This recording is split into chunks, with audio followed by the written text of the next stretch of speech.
Cleveland International Piano Competition is every 2 years here in Cleveland. It's a very grand event. This is one of the major music events of the world, and we want to be here to support the young people who are coming up and creating careers in piano. It kicks off their career in whether you're a winner, whether you're just in the top 30, because there are over 200 people that compete to be able to participate in the International Piano Competition. Hi, welcome to Cleveland. I'm Dana Plank. I'm the housing coordinator for the piano competition. So you can follow me on in.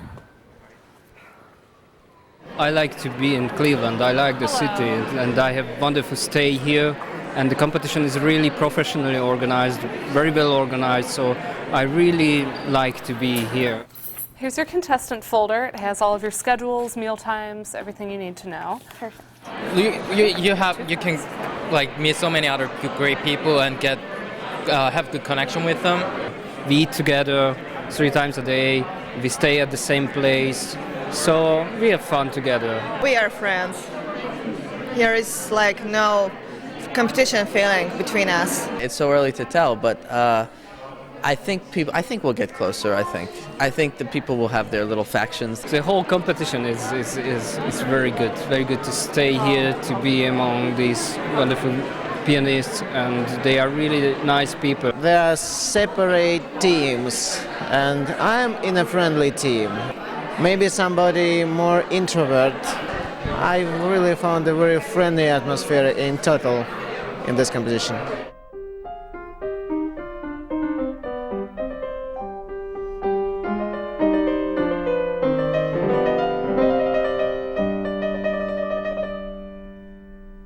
Being around so many amazing musicians, I think, is one of the best learning experiences and one of the most fun experiences one can have, especially in a high-pressured, fierce competition where there's just a lot of cutthroat pressure and a lot of stress. But if you look at it as a learning experience and something enjoyable, and we're all here because we have something to share, and that's what the audience is coming to listen to us for.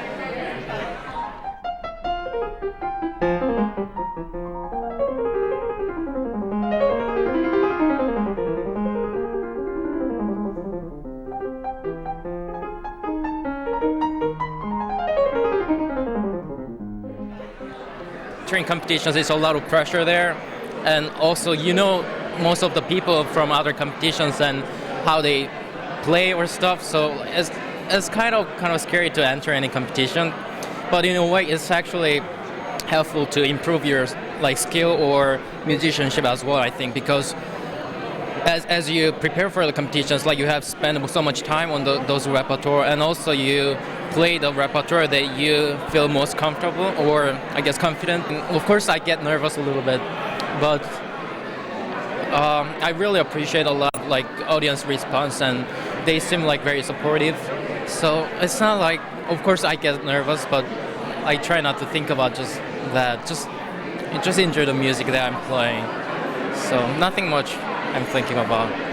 For one, I don't like to practice too much. I think if you practice too much, it could be detrimental to everything, to your physical health, to your mental health. I really think you have to at a certain point say, I know this stuff very well, I feel comfortable, I'm going to leave it at that.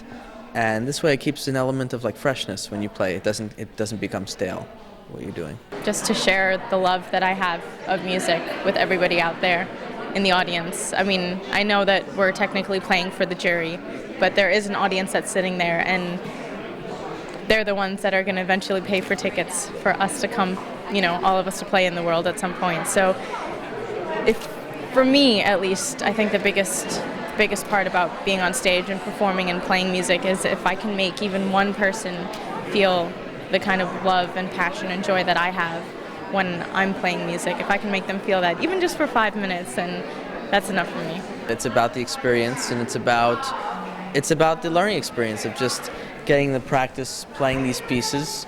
And every environment you play in is different. Every piano is different. Every acoustics in the stage is different in the hall.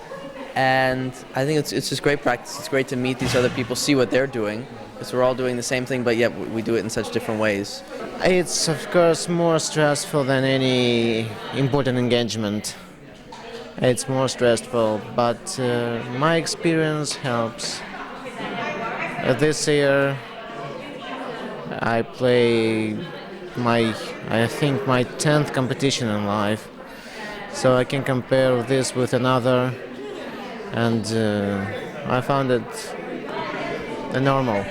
The best of this kind of competition, I would say, well, this is a very high level competition, so I mean there's so much, like if you do well for then there's so much you can gain from, like you can start your career and get concerts from that, so I think that's the great part about that. One of the most amazing things when you think about this competition, to play a concerto with one of the best orchestras in the world in the finals of one of the biggest competitions in the world is mind-blowing.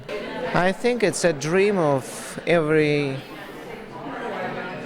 young musician to perform at least one time in life with Cleveland Orchestra. The most difficult part is always being disappointed, and not necessarily with the result, but maybe with yourself. So like I said, before, the best thing is just to work hard and play your best and trust yourself and believe in yourself. And I really should take my own advice.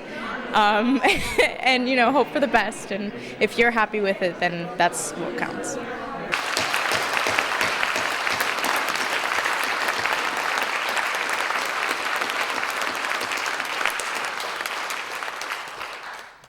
And now the moment you've been waiting for. Executive Director Karen Knowlton will announce our finalists. Thank you, Ren. After the names are called, please, I'd like the 4 finalists to come forward for a brief meeting here at the foot of the stage, and with your host families come with you also, because we need to go over some details, for the next 3 days. Tomorrow, or Friday night, at 7 o'clock. The first one who will perform is... Those were some of the amazing moments from the 2009 Cleveland International Piano Competition held earlier this year. When we come back, the action moves to Severance Hall, where the final 4 contestants perform with the Cleveland Orchestra. Most fashion designers take criticism in stride, but for a select few, a fashion faux pas cost them thousands. On the next Applause, we meet a local hero who measured up to the challenge of Project Runway. Plus, we kick around the bucket list of some flashy photographers and reflect on the brilliant watercolors of David Buttram. All this and more on the next round of Applause. Thursday night at 7:30 on WVIZ PBS ideastream. Welcome back to Applause. Early this year, our ideastream cameras went backstage at one of the top musical events in the world, the Cleveland International Piano Competition. This challenging event, which ran for 2 weeks, started with over 200 entrants.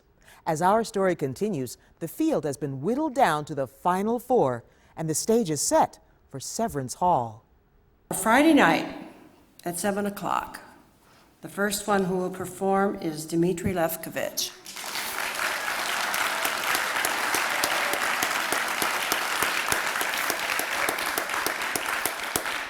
He will be performing Rachmaninoff Concerto No. 2. The second performer on Friday night, our second finalist, playing Rachmaninoff 3, is Evgeny Brockman.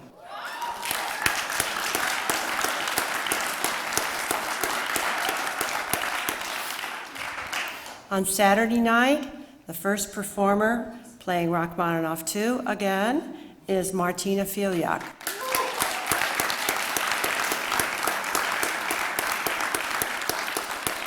And our 4th finalist on Saturday night, playing Brahms 1, is William Yoon.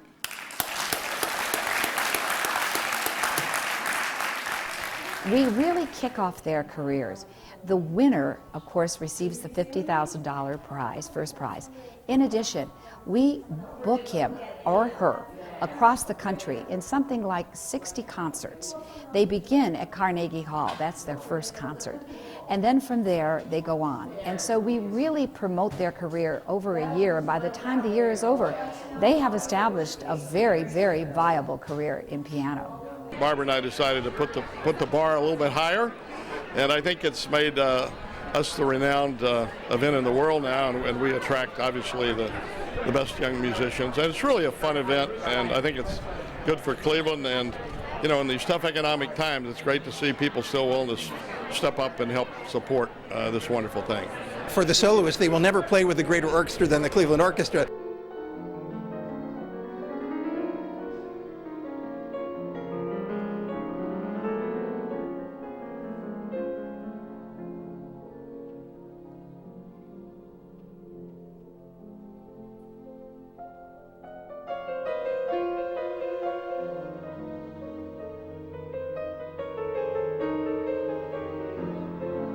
I played maybe for my family, and especially for my father, whom I lost this year.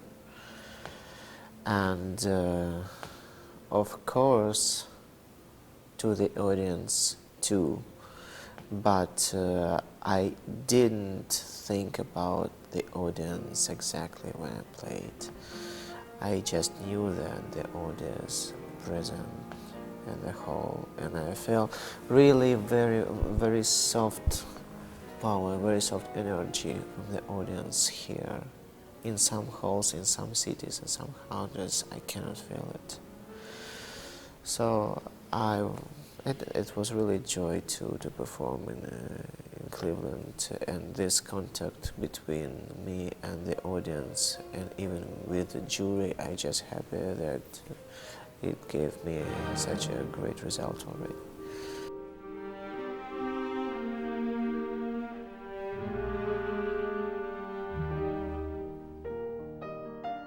I am trying to transmit a certain idea of a sound, a certain idea of a phrase, and a certain idea of an emotion or a spiritual state. So it is in the same time gratifying as satisfying for me to be able to reach that moment, because these are the kind of moments of truth in music that we are living for, that we have been studying for our whole life. So in the same time, it is gratifying for myself and hopefully for those who are listening. In the competition, I mean, musically, you learn, of course, a lot by listening to other people and working hard, but also personally, you learn so much because in such a situation where you're under such a big stress, you find out so many things that you didn't know about yourself, and you're very sensitive, and you're going to your limits, and it's difficult, but it's a wonderful experience.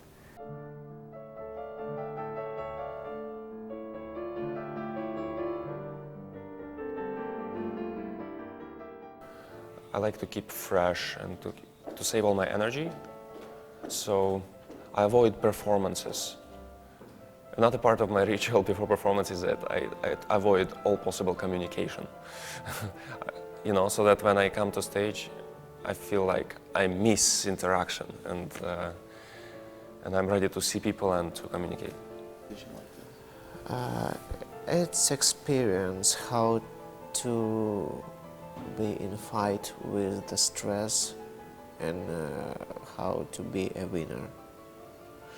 It's more psychological than the physical feeling. Life and death. It's like walking a tightrope.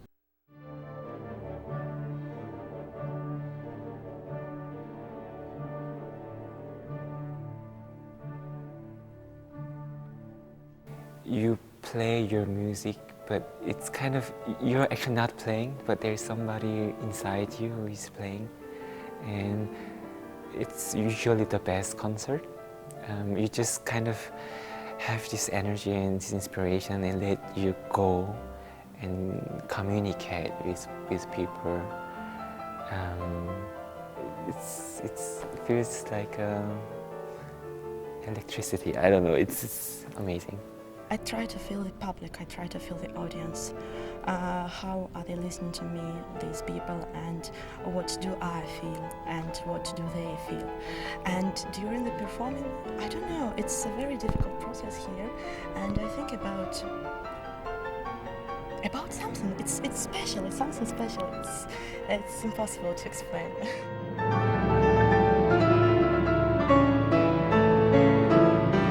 Absolutely love it. It's like having another son. We love him. He's a wonderful person as well as a marvelous pianist. What do you think the audience, how did they react to his performance? They loved it. They were spellbound. His nuances, the subtlety. He had us with him every moment. It was phenomenal. And how's it been to, host someone from? It's an absolute thrill. It's like having an Olympic athlete, only this is my Olympian. And it's just so much fun. It's a real privilege. Classical music, especially piano music, has a tremendous impact on the human beings. It makes people better, more sensitive, kinder, more accepting of all kinds of differences in people. I think it's impossible even to put a price tag or define how it's important. It's door to their future, and it's not many places in the world which have present that kind of opportunity to the artist. It's not about the money. All of them say it's about the chance to say that they participated in or maybe even won an award at the top international piano competition for young people. The thrill of competing with the best pianists in the world and an opportunity to play with the greatest orchestra in the world is quite a thrill. So this is like an athlete getting ready for the Super Bowl, Really what you're asking is, what makes a magical performer magical? And it's such a combination of things. And there is the sporting aspect of it. In other words, who can survive under the terrible duress of this kind of occasion? But also, ideally, what we're looking for are people who are going to make their mark in history.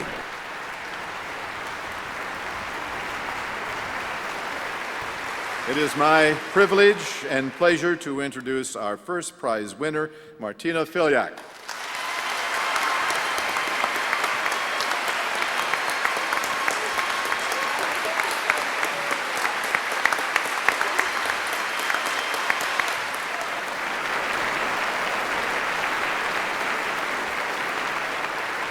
It's really fantastic for me to be here today. I'm Croatian and I come from a very troubled area of the world, and I grew up in something that maybe here could be understood as rather difficult circumstances.